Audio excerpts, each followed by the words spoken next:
One of the girls has been told a disturbing story about the man that constantly comes to their house, and their father is okay with him being there. Let's listen to chapter 5, Blossoms of the Savannah. Kindly subscribe, share, like, and comment. Chapter 7. Russian was still waiting for her sisters to speak to their father over their enrollment at the Egerton University. It had been a frustrating long wait, but she was still optimistic that sooner or later her sister would catch their father in an agreeable mood. She had given up on her mother, who, after several attempts to draw her into their scheme, had proved to be clearly evasive. On that particular day, Regine was overly optimistic. That morning, Tayo had left for the shop in the company of their father. She had excitedly promised Regine that if all went well, she would definitely bring up the subject of their enrollment at Egerton University. So, as she worked with her mother in the kitchen, Regine's heart warmed up with pleasant expectations. She let her spirit float fleetingly into the fanciful world of beautiful things. That was the world of Your Day, Yawezekana, a popular song of the day that cooed to say all things were possible. In her mind, she imagined herself already admitted at the university and walking majestically with other students into one of those awesome lecture theaters while donning her academic regalia. Her reverie was, however, cut short by her mother's introduction of a subject she least expected her to broach. "My daughter," she called unexpectedly, while stirring her pot of ugali.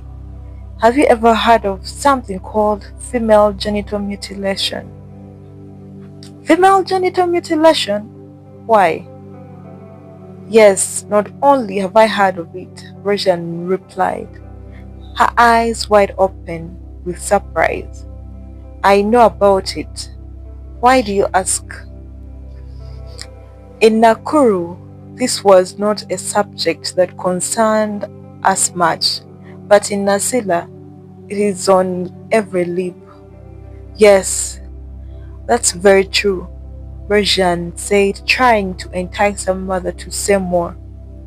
"The other day, Tayo learned from Joseph Palmwat that female circumcision was initiated by women themselves about 200 years earlier, and that it was a result of sexual abuse and harassment by an invading despot called Olarinkoi and his warriors. Is that true, Yeiyo?" "I thought it was one of those myths that were created by men to blame women for everything that works against them." What Joseph Pamwat told Tayo is factually correct, her mother told her confidently. It was the shame and anger that was provoked by Ilarincon towns, lewd teasing, and provocative posturing that made the worthless predators exploit to prey upon them. "That may have been true then," Regan said, looking directly into her mother's eyes. But that but what is the reason for doing it today? Ilarincon are no longer with us, or are they? "The original Olarincon may have gone," her mother said unconvincingly, "but other Ilarincon are still with us." "Exactly," said Virgin triumphantly. "Yes, it's The latter day Ilarinkon who are wreaking havoc on us women.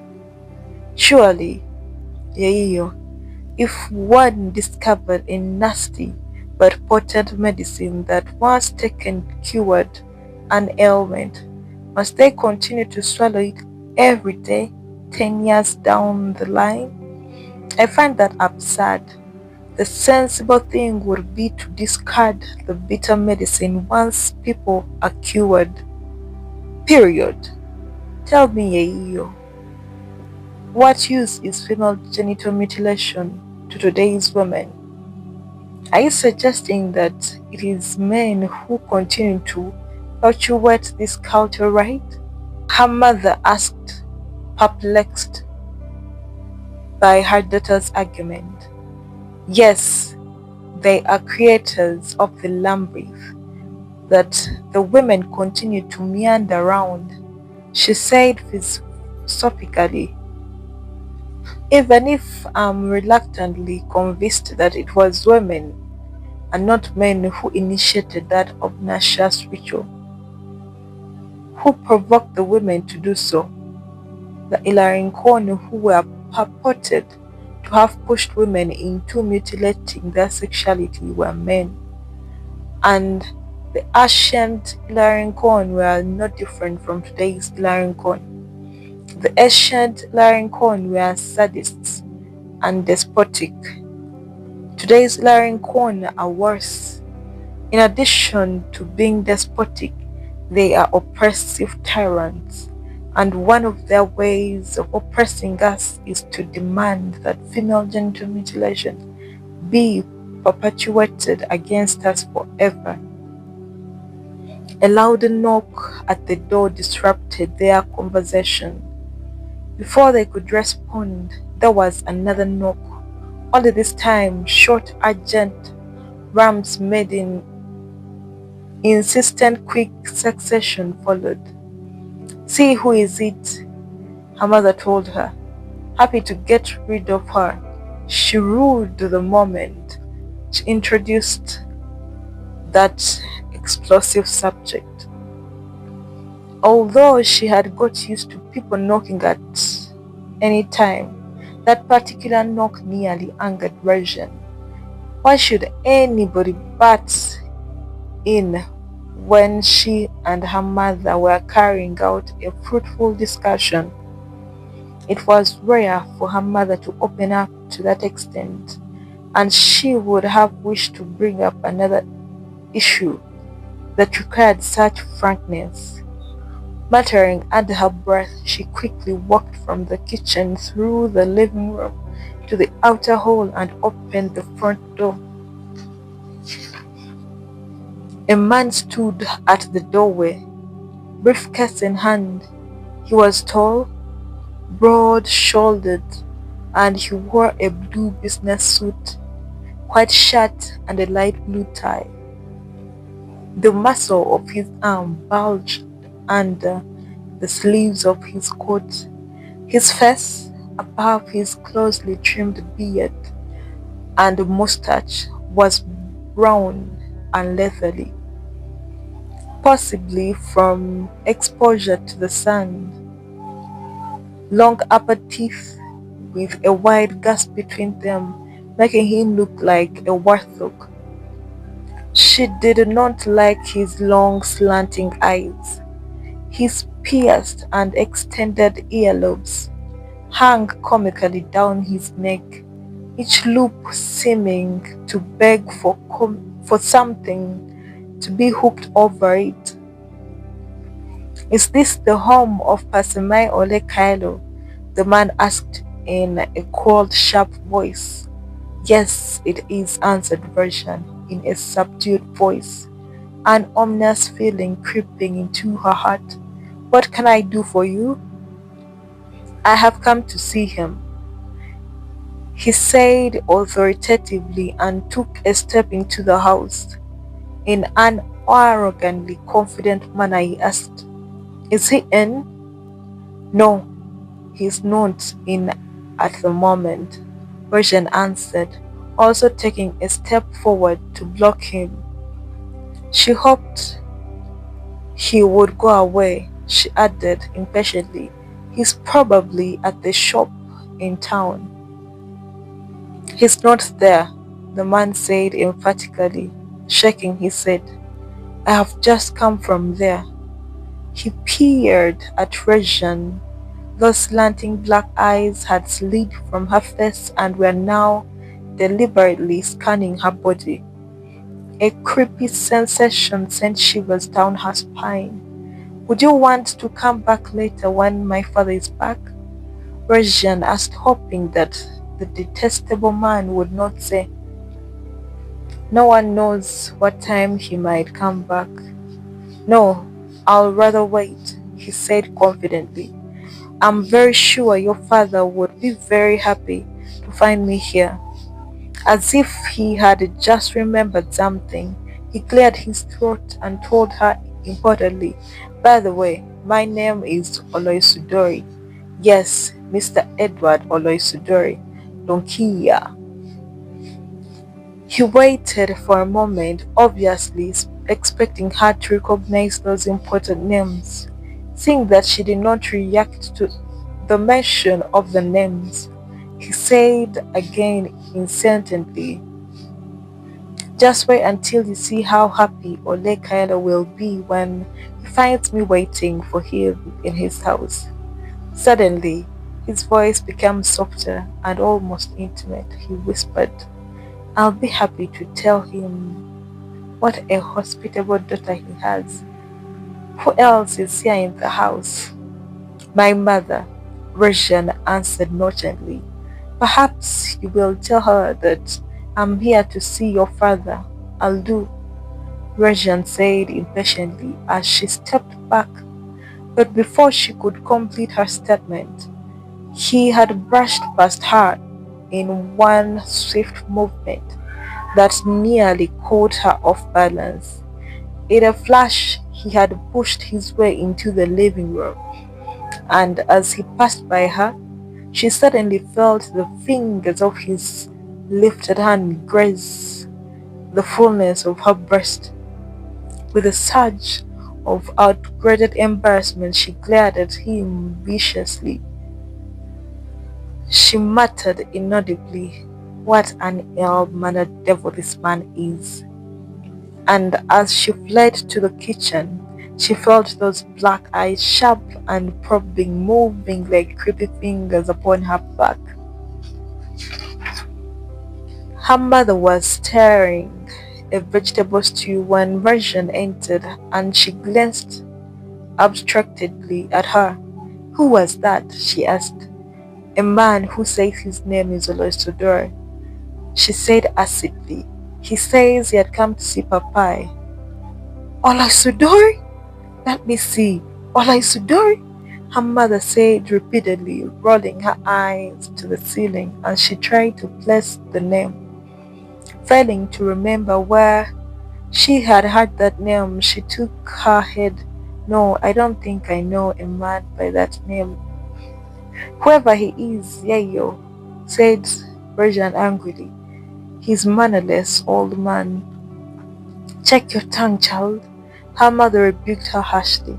Soon you're going to disgrace your father by the way you speak. Didn't you see the way you horrified your Yayo about her the other day when you spoke like one with a demented spirit? You must bridle your tongue. Be careful of what you say, otherwise you will soon be called a Nadua Kutuk. I'm sorry, Yayo, said Brescian remorsefully, but surely, Yayo, mustn't one mention the despicable character of one old man who behaves badly before a girl young enough to be his daughter? However disreputable a man may be, her mother warned her, be careful, Brescian. We do not know what connection the man has with your father, and it would be catastrophic if your tongue would be the one to sever his relations with other men. Go to the living room and tell him I'm busy preparing lunch. Get him a cup of tea or something else to drink. and make him comfortable before your father comes. I'm sure he'll be here soon." Reluctantly, Persian took a flask that contained tea and a cup and slowly walked back to the living room. The moment she reappeared, Persian saw Oloisudere crane his neck, watching her. She quickly placed the flask and cup on the table, and her hands automatically flew to the buttons of her blouse. That she suddenly felt from the look in his eyes must have been unbuttoned, but she found them intact. "It must have taken long for you to decide whether to give me a cup of tea," he said sarcastically. The man's words choked Russian and she backed away from him. In the process, she collided with a nearby coffee table and nearly lost her balance. "Sorry," she said, regaining her balance and composure, "but we always have tea to our visitors, even when our mother has not told us to do so. In that case, I must apologize for my mistake, though, thought," Oilosodori said as he took the cup of tea. He let a small suggestive silence grow between them before saying, "I'm indeed sorry, pretty lady." Then he smiled at her, a demonic and intrusive smile. For the very few minutes she stood before him, she felt as if his hands were all over her body, caressing her against her will.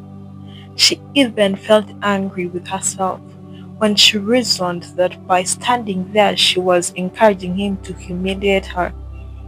But somehow it was as if he had hypnotized her, for as such as she had wanted to flee, she found her feet rooted to the spot. As inexperienced as she was in the way men behaved, she could tell from his smile, his pleasure in her obvious fear and confusion, and instinctively she sensed cruelty in him. Sweat trickled down her stomach, broke out of her face, before becoming clammy on her cheeks. She took her head as if to check whether she was really awake. "Yayiyo told me to tell you," she said, like one who was awakening from sleep. "She's busy preparing lunch. She asked that you make yourself comfortable and wait for Papa. He's about to come." "Very well," he said authoritatively, and then added quickly in a changed soft voice, "By the way, you haven't told me your name." "Russian," she whispered. "What a beautiful name," he said once more in his intimate voice, his huge slanting eyes probing her, stripping her naked, assessing her, shaming her, and judging her. "Russian and Kaelo," he added. Just then, Russian heard her father talking to someone outside. She all but ran to the kitchen to announce to her mother that her papa had come when she rushed back across the living room, down along the corridor and led to the small hall to the door. She clumsily threw the door open and collided head on, which, on with her father. "Have you run amok, child?" her father asked irritably, aghast at Trajan's queer behavior. "Why do you run like one who has seen an apparition?" "I'm sorry, Papa," she said with utter embarrassment. "There is a man in our living room who has come to see you." "Is he a cannibal that you have to run away from him so recklessly?" he asked sarcastically, and then added acidly, "Sometimes your behavior borders on imbecility." "Who is he?" he said His name is Oloisudori, she said in subdued voice, her eyes downcast. Oh my God, her father exclaimed under his breath, straightened up, his eyes suddenly dilating widely. Oloisudori of all people, oh my God, I wonder what has gone wrong for him to come looking for me. I don't know, Papa, Roshan said concernedly, worried at the turn of events. He was saying, her father ignored her, brushing past her. He strode briskly into the living room with both his arms outstretched in front of him, ready to embrace his visitor. Oloisudori Lonkia, he called out loudly, laughing in feigned excitement. What unexpected pleasure to have you in my house. I hope all is well, my dear brother. The pleasure is mutual, brother Ole Kaelo, Ole Sudori said, importantly, struggling to stand in order to receive Ole Kaelo's hug. I assure you all things are under control. It was then that Rajan, who had followed her father to the living room, noted that the two men were of the same height and possibly of the same age. But what greatly perturbed her was to hear a slight tremor in her father's voice as he addressed Oloisudori. She certainly noticed a faint sheen of perspiration on his face, and Oloisudori took advantage of her father's discomfiture to grin at her, as if to gleefully tell her, "You see, what did I tell your... Where is your mother?" Ole Kailos suddenly asked, turning to Berjan. But before she could answer, he was already calling her out loudly, using her formal maternal name, Ngodo Daiyo. Yes, answered Berjan's mother from the kitchen. Come here at once, he ordered in a panic-stricken voice, turning to Berjan once more. He snapped irritably. Berjan, for heaven's sake, what are you still doing here? Go to the kitchen at once and make useful of yourself. Yes, Papa, Berjan answered demurely, but before she disappeared, Olaisudori detained her for a moment with a wave of his hand to say, Brother Ole Kaelo, you have a wonderful daughter here. In your absence, she received and entertained me in the most delightful manner. Ole Kaelo snorted and grunted but said nothing. When Mama Milanoy appeared, her husband introduced her to Oloisudori. He then became quite lyrical about Oloisudori's pivotal role that gave them the financial stability they were now enjoying in Nasila. He mentioned the contracts that he had assisted him to win and others that were still in the pipeline.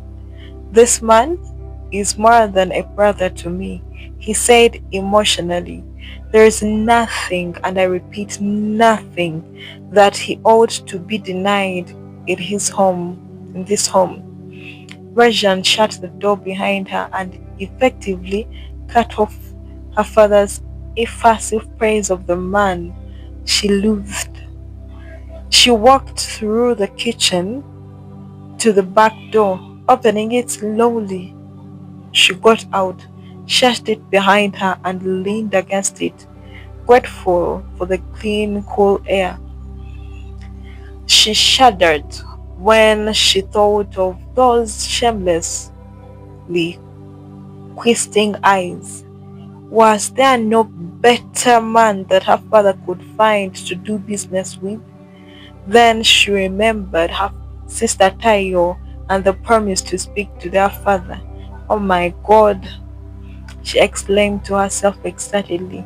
I'm standing here foolishly thinking of Loisudori's stupid antics. Well, I could actually be on my way to the university. She felt sure Tayo had spoken to their father and possibly he had already consented. She stood quiet, still for a moment. She was enthralled when she quickly walked round the house and got back to the front. As she walked to the gate, she saw her sister sitting on a log next to Joseph Pomwat. One look at her sister's face and Regine was sure things did not click. She hoped that her father had not rejected Tayo's proposal to take them to the university. She wanted to remain hopeful.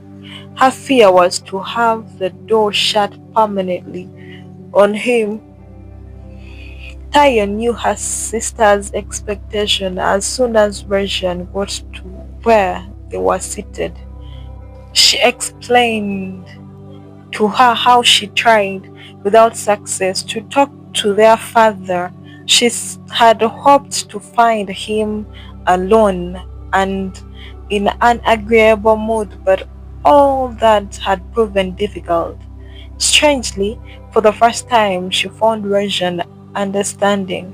Instead of getting sulky, as she often did, she said she had appreciated her sister's effort and that she was happy the door was still open.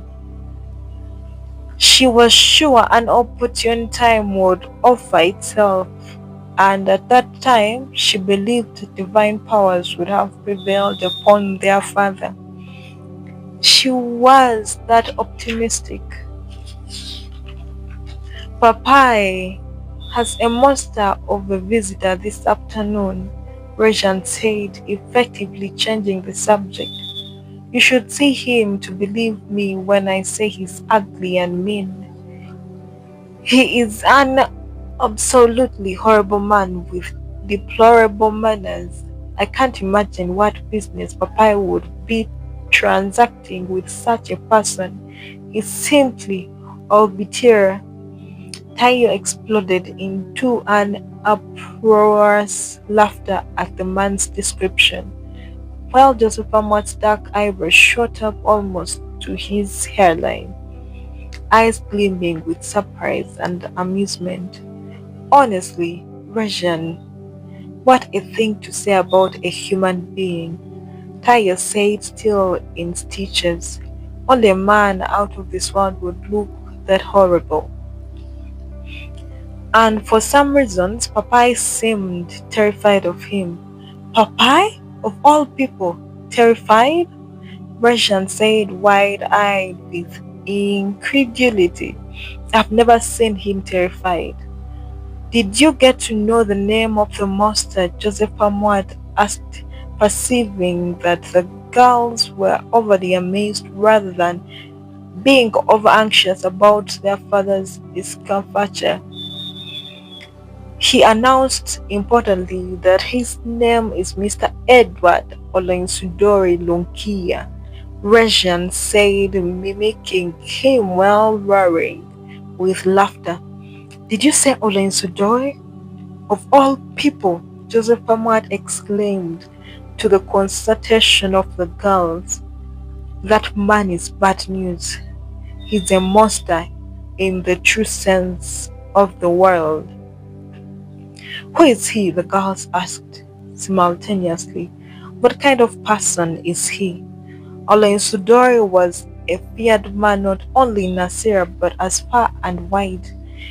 If there was anything obnoxious that Nasila had ever exported to other parts of the country, apart from the ancient infamous cattle raids and the services of the Enkamratani, it was the notorious criminality of Olensudori. Just as his name implied, he was shadowy. Nobody seemed to know his exact business. He liked to refer to himself as a jack of all trade, which was true because he had his fingers on agriculture, finance, tourism, import and export, mining, and motor trade. He was also known to be a poacher, smuggler, and robber. But what he perfected skillfully was being an extortionist that went hand in hand with his other specialized role of a hired assassin. He did not play all those roles alone, as his gang of collaborators and agents worked under his direct supervision. Little was known of Olosudori's background. Those older than him said he came to Nasila when he was a boy of 10. It was said he was adopted by the family of Lonkia, who brought him up alongside with other children. He was circumcised with the rest of the sons and became a valorous Moron. But after his stint as a Moron, he turned into a hardcore criminal who had been jailed on numerous occasions. He was now said to be incorrigible, and the fact that he was often successful in his criminal forays. However, devious they were, often portrayed a wrong image to the youth who thought he offered an alternative route to wealth and riches. It was an extortionist that Oloisudor excelled. In most cases, he enticed his victims by loaning them large sums of money or organizing for them to clinch and sign lucrative contracts with big organizations or win attractive contracts to supply agricultural inputs to large parastatals.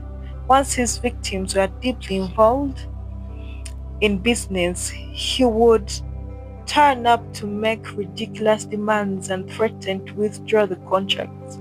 In many cases, his victims were left with little options but to play to his own rules. The consequences of not playing the game as he wished were always brutal and unpalatable. By the time Joseph Amwat was through with the monster's history, the girls were near tears. They feared for their father and for themselves. They wondered why their father had got himself involved with that monster's murky business. Was the house they were living in and the business and their father had founded financed by the monsters?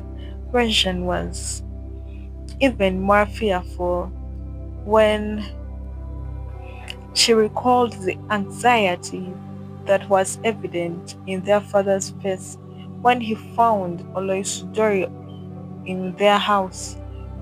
When she recalled the condescension that Oloisudori had displayed while in the living room, she was in no doubt that their father had fallen victim of the demonic extortionist.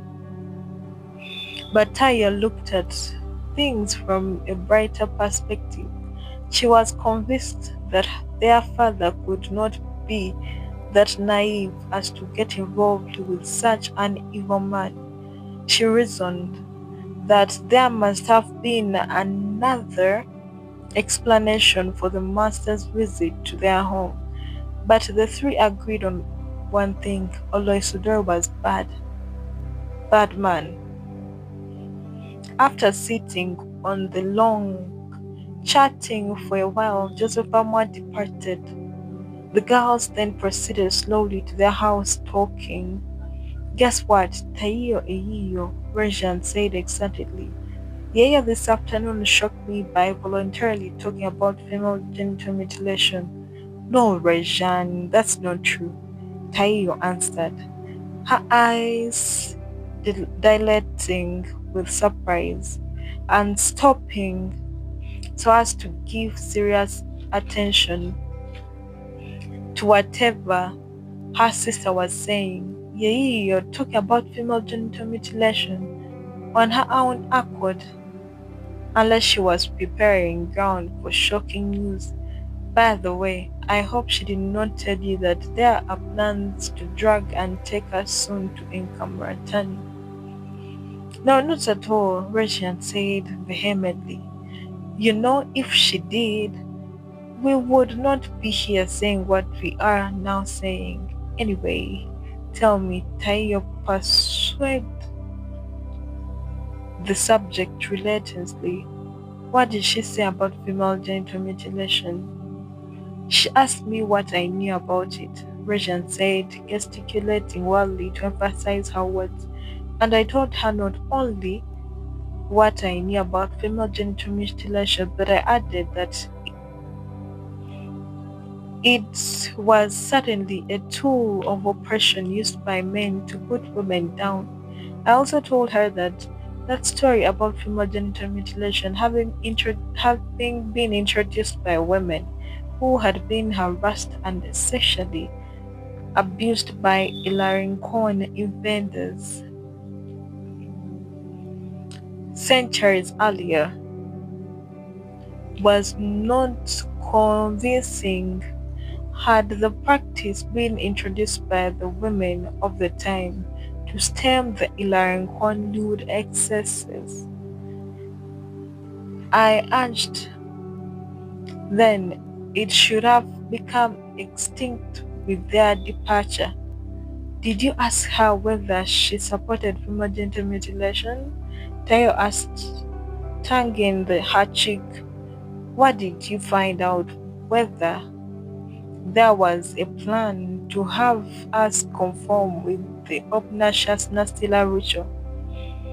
That was what I was going to find out when the monster came knocking, Persian said as they resumed their walk towards the house. We must find out that this evening, Tayo said seriously. To be forewarned is to be forearmed. They climbed the steps slowly, and as they reached the front door, it opened to reveal Ole Kayelo and his visitor. Tayo and Rajan stepped back to allow Oloisudori through. He greeted Tayo politely and smiled at Rajan confidently, as if to suggest that a bond between them had been established, and their familiarity was now a matter of mutual understanding. Rajan dropped gaze to the floor. There goes the monster, Rajan hissed angrily through clenched teeth as her father and Olosidore walked down the steps.